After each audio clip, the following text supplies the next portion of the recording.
বিষ্ণু দিদি ভাই দাদা ভাই আমি যে বাটা নালো রুই বোনা দে আলু দে এই ঝিঙ্গে দে ডাঁড়া দে ঝোল করবো ছেলেরা তো নাতি ছেলেরা তো এই খেয়ে রান্না 12টা ঝোল তরকারি দিয়ে চলে ওখানে গরমের সময় পাতলা মাছের ঝোল আমার তো মিট মশলাকে খাইতে চায় না খরায় অতিরিক্ত গরম ছাড়ছে আপনারা দেখতে থাকেন আর মাছ দুটো কেটে দিই মাছ করে তাজা আছে পাতলা করে ঝোল রান্না করুন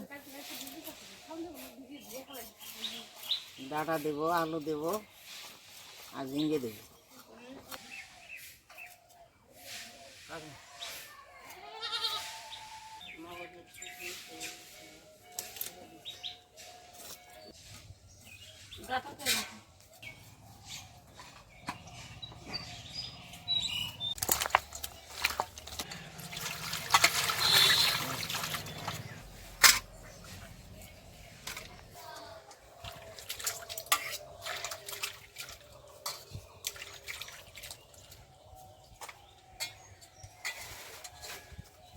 আমি ঝিঙে কেটে নিলাম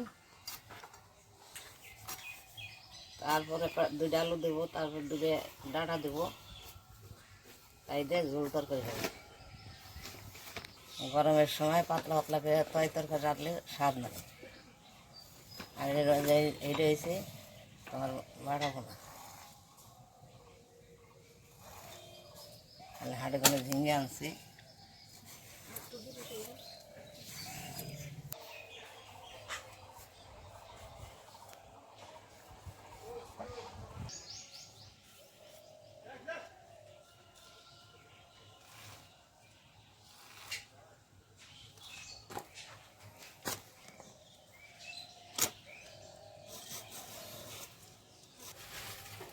আমি এইভাবে আলুটা কেটে দিলাম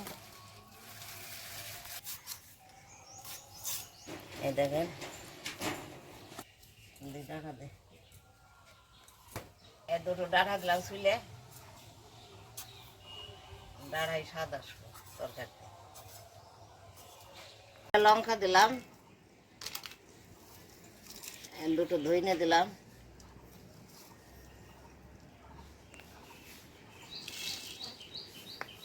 একটা তেজপাতা দিলাম দুটো জিরে দিলাম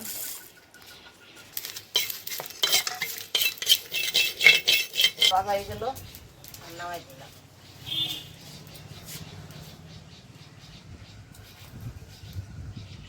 দিয়ে দিলাম তেলটা গরম হইতে হইতে মাছ কটা মাখাবো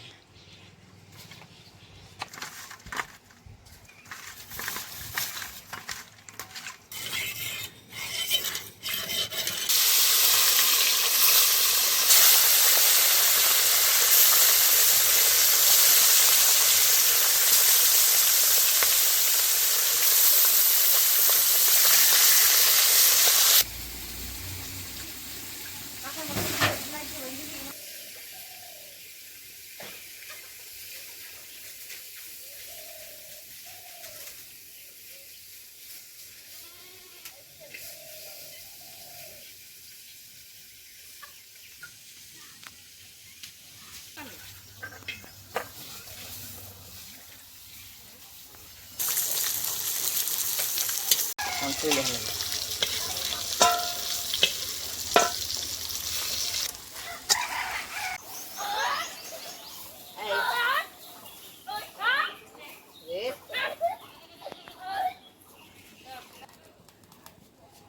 আমি পাতাটা দিলাম দুটো জিরে দিলাম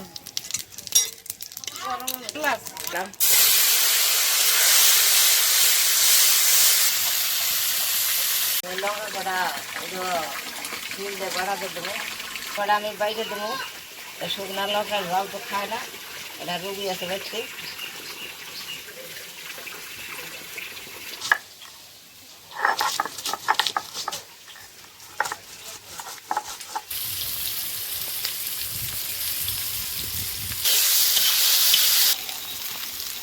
আমি ঝিঙ্গে ফেটা ঢেলে দিলাম ভাজা ভাজা করে জল দিলাম আমি লবণ তেল দিলাম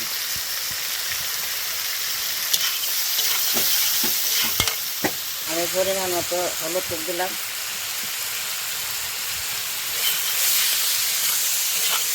আমি জলটা দিয়ে দিলাম।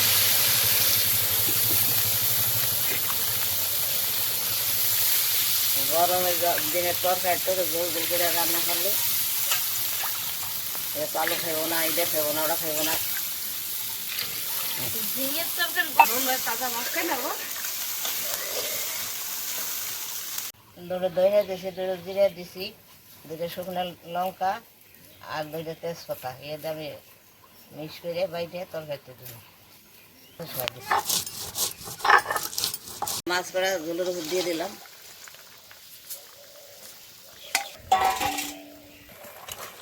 গরমের সময় দইনে দেয়, তার লঙ্কা দেয়, তারপরে জিরে দেয়, পাতা দেয়, বাইরে দিলে এই তরকারিটা সাদা আসে, ঘিরান করে। আপনারা এইভাবে রান্না করে খাইলে হ্যাঁ, এইভাবে আপনারা রান্না করে খাইন। আর ভালো যদি লাগে তাহলে কমেন্ট করে জানাবেন। আমি জিরের কথাটা দিয়ে দিলাম, আপনার গরুতে দেখে ভালো লাগে পাশে থাকেন, কমেন্ট করে জানাবেন। দিদিরা বাইরে আমার তরকারিটা দেখেন, গরু তখন ডাক দিচ্ছে, আমি তরকারিটা নামে নেব। আগেকার মানুষে গরুতে না ডাক দিলে তরকারি ডাললে যে রাস্তা বাড়ি বৌমা গরু তো ডাক দেয় না, আর তরকারিও ডালে না, তরকারি পুই। তরকারিটা এখন কেমন হয়েছে আমি ঢেলে নিলাম।